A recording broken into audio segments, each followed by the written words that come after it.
समाजाची 40 वर्षापासूनची मागणी आज पूर्ण झालेली आहे। छत्रपती शिवाजी महाराजांचा अश्वारूढ पुतळ्याचा आज अनावरण झाला। खासदार संजय जाधव यांच्या हस्ते काय भावना आहे? पुतळ्यासाठी खूप परिश्रम घेतला तुम्ही, सुरुवातीपासून सातत्यानं प्रयत्न करत होते तुम्ही, अखेर आज महाराजांचा पुतळा विराजमान झाला। या ठिकाणी काय भावना आहे? महाराष्ट्राचे लोकप्रिय नेते, आमचे पक्षाचे मुख्य नेते एकनाथ शिंदे साहेब, महाराष्ट्राचे लोकप्रिय खासदार श्रीकांत शिंदे साहेब, हे दोघांच्या आशीर्वादानं जे मला बळ दिली, जे मला ताकद दिली, जे मला निधी दिला खालच्या बेसिमेंटसाठी एकनाथ शिंदे साहेबांना, श्रीकांत शिंदे साहेबांना, आणि अनेक वर्षापासून इथं आमदार झाले, खासदार झाले, मंत्री झाले, पण छत्रपती शिवाजी महाराजांचा पुतळा ते बांधू शकले नाही। अनेक लोक सत्तेमध्ये होते, पण छत्रपती शिवाजी महाराजाला मानणारे 18 पगड जातीचे, सर्व समाजाचे, सर्व धर्माचे लोक छत्रपती शिवाजी महाराजाला मानणारे, कामून छत्रपती शिवाजी महाराजांच्या सैन्यामध्ये मुस्लिम समाजाचे पण लोक होते।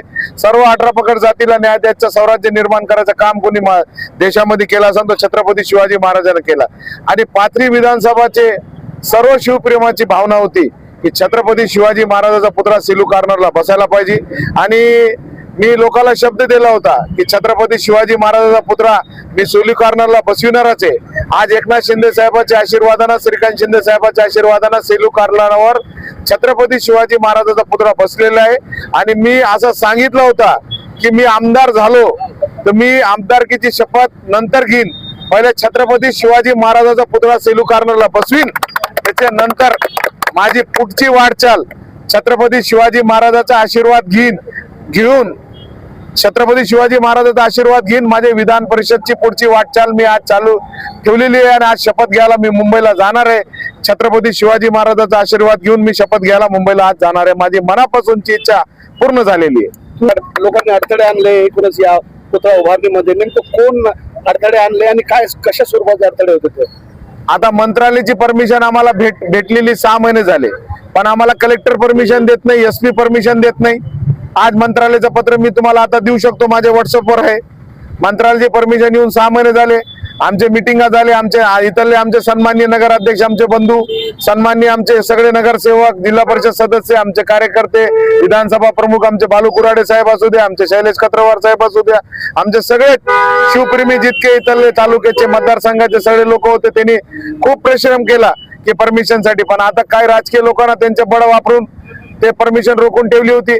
पण आज देवाच्या कृपेने मी आमदार झालो, आणि मी जे शपथ घेतली होती की मी विधानसभाची पुढची वाटचाल तुम्हाला आता जे सांगितली की मी छत्रपती शिवाजी महाराजांची बसूनच त्यांचा आशीर्वाद घेऊनच पुढची वाटचाल सुरू करणार आहे।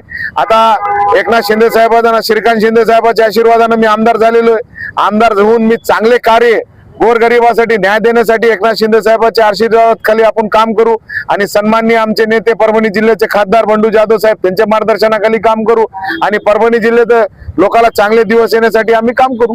कारभारीची परभणी सभा आहे, सातत्यानं उद्धव ठाकरे असतील किंवा संजय राऊत असतील, हे उपमुख्यमंत्री एकनाथ शिंदे यांच्यावरती टीका करतायत। आज ही परभणी सभा चालू आहे, काय सांगाल? आता कसं आहे, उद्धव साहेब लय मोठे माणसं आहे, मी तर काय सांगायला नाही पाहिजे। उद्धव साहेबांवर काय वेळ आली बघा, अक्षता मंगल कार्यालयामध्ये 300 लोक बसतात, माझ्या पुतळ्याच्या आवाराला 1000 लोक होते इथं।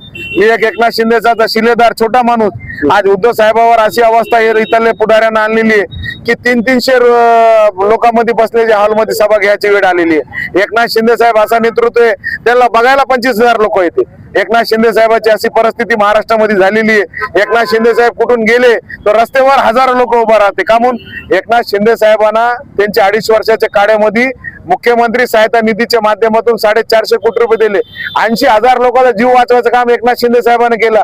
आणि उद्धव साहेबांना 2.5 वर्षात 2 कोटी रुपये दिले आणि 17 लोकांचा जीव वाचविला। हे फरक एकनाथ शिंदे साहेबांमध्ये आणि उद्धव साहेबांमध्ये आहे। उद्धव साहेब घरात बसून लाईव्ह करते, आणि एकनाथ शिंदे साहेब, तुम्ही अनिल कपूरची पिक्चर बघितली का? नायक, आमचे नेते नायक आहे। सर्वसामान्य रोडवर उतरणं काम करणारा नेता महाराष्ट्रामध्ये कुणी असेल तर ते एकनाथ शिंदे साहेब आहे।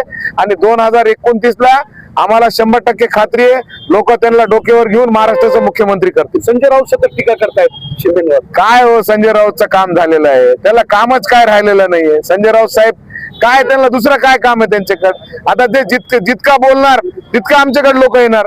आता 6 खासदार आले, आता 14 आमदार येणार लवकरच। ते आता ऑपरेशन टायगर 2 चालू होणार आहे, आणि मला तर वाटतं ते आदित्य ठाकरेच आमच्या पक्षात यायला नाही पाहिजे, हे मला भीती आहे। साहेबाला सांगावं लागेल त्याला येऊ नको म्हणून। आमदार येणार आहेत काही, 14 आमदार येणार आहे। अजून लोक येणारे, अनेक नगरसेवक येणारे. अहो एकनाथ शिंदे साहेबांवर विश्वासच तितका आहे लोकांना. छत्रपती शिवाजी महाराजाला मानणारा एक कोणी नेता असेल महाराष्ट्रामध्ये ते आज ज्योतिताई वाघमारे मागासवर्गीय कुटुंबामधली माझ्या बहीणला त्यांनी खासदार केला. सामान्य अल्पसंख्याक कुटुंबामधला सईद खानला 4 वर्ष अगोदर कोण ओळखत होता? आज शहीद खानला महाराष्ट्र ओळखते. कोणामुळे ओळखते? एकनाथ शिंदे साहेब, श्रीकांत शिंदे साहेबांमुळे ओळखते. असे लोक 18 पगड जातीचे लोक एकनाथ शिंदे साहेबांना आमदार केले, खासदार केले. हे शिकवण छत्रपती शिवाजी महाराजांना घेऊन एकनाथ शिंदे साहेब महाराष्ट्र पुढे नेते आणि विकास खरं कोणी करत असेल महाराष्ट्रात तर एकनाथ शिंदे साहेब करत आहे.